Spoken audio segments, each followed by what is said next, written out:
Hello everyone, welcome back to my channel. Today I want to share a relaxing watercolor painting session with you.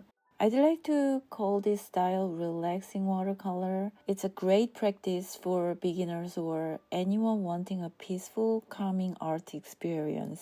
Before we begin, I just want to quickly mention that there was a few mistakes. The footage came out slightly blurry, but since I'm only painting circles in this video, I thought you'd still be able to follow along. So I decided to post it anyway. I hope you will understand. For this painting, I used the Zorn palette again, but I made a slight adjustment. The Zorn palette was inspired by the Swedish painter Anderson Zorn, who was active as an artist between 1860 and 1920. It consists of yellow ochre, vermilion or warm red, ivory black, and white, creating harmonious natural color mixing and with just a few pigments. If you're curious, I made the Zorn palette watercolor mixing chart in a previous video, which I've linked in the description. I added lemon yellow in the first layer for a soft glow and blended opera pink with other colors to add a touch of spring. Using a limited watercolor palette simplifies the painting process while still offering rich variations. It helps me focus more on values, layering, and composition, rather than getting overwhelmed with too many colors. Let me know if you've tried painting with a limited color palette before, and if you enjoyed this video, a like and subscribe would mean a lot. Recently, I've started setting clear intentions before beginning my paintings, as I find it greatly helps my practice and growth. My main goals for this session were to practice layering multiple washes, something I previously found challenging due to impatience, and to improve my water control, particularly using very light washes. In earlier paintings, colors often dried darker than intended, so this time I carefully used very diluted tea-like washes for the initial layers.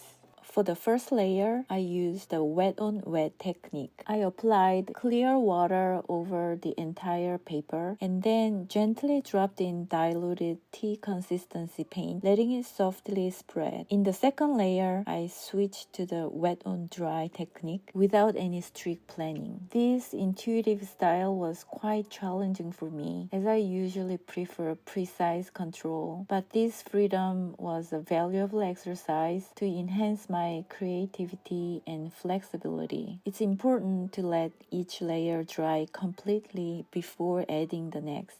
To speed things up, I used the heat tool. As I moved to the third and fourth layers, I gradually increased the paint consistency from tea-like to a thicker coffee-like consistency.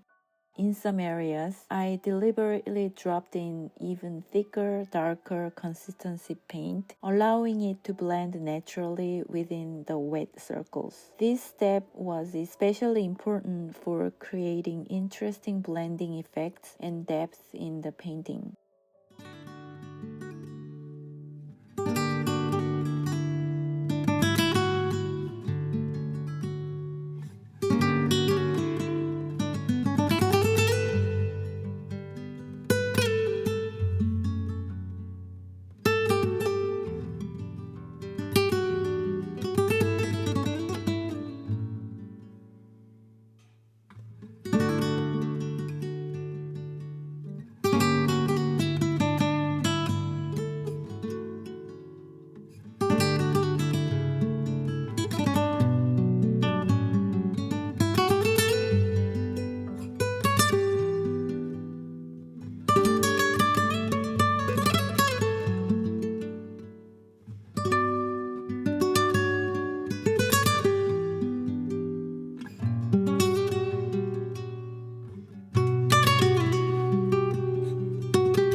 additional texture, I tried using a bamboo pen for the first time, adding some fun scribbles. If you don't have a bamboo pen, a skewer works just as well. During the process, I noticed one circle ended up darker than I intended. To fix this, I gently lifted the pigment with a damp brush, dried the area, and then reapplied clear water and pigment. This lifting technique can be really helpful. Just keep in mind that how well it works depends on the staining properties of your paints. Less staining paints lift easier, while highly staining colors are trickier to fix.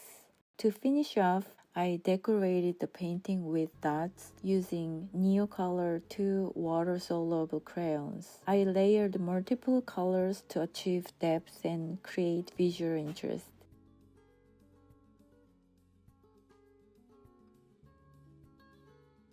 Overall, I think painting simple abstract pieces with limited shapes and colors is an excellent way to practice water control, color values, and adding interesting textures. This relaxed practice can really help build skills and creativity. If you enjoyed this video, please like and subscribe. It helps my channel a lot. Thank you so much for watching. Let's keep exploring and trying new things together. I'll see you in the next video. Bye!